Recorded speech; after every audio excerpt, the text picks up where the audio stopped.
ভাইয়া ইমার্জেন্সি 3000 টাকা দাও দি, তাড়াতাড়ি দাও। দোকানে আয়া সারতে পারলি না, 3000 টাকা দাও দি।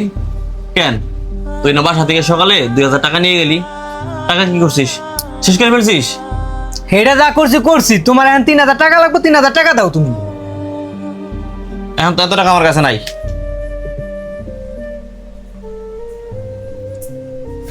এই 1000 টাকা নিয়ে যা। চাইলাম 3000, দিলে 1000। 1000 খরচ কর যা।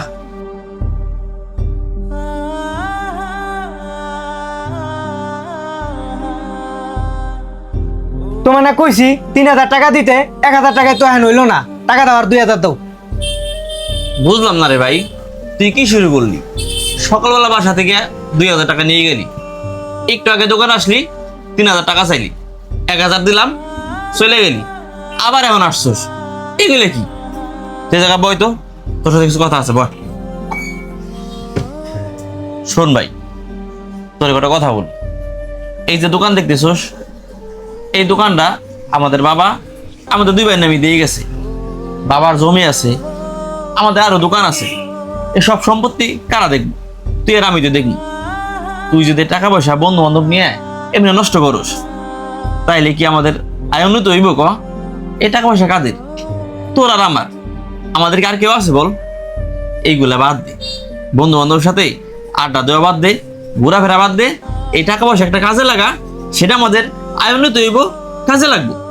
এই বন্ধু বান্ধবের পিছনে টাকা খরচ করে কোনো লাভ নাই।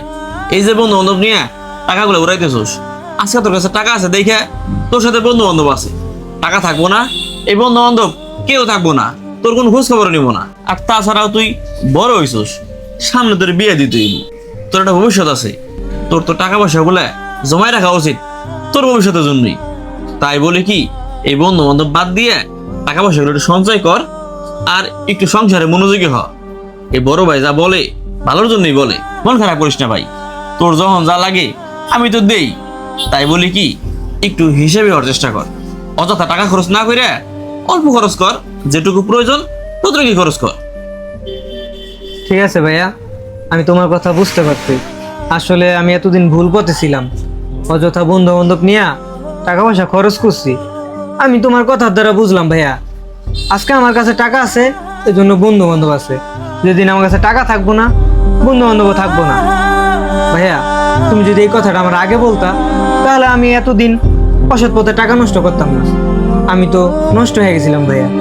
এখন থেকে ভালো মতো চলিস।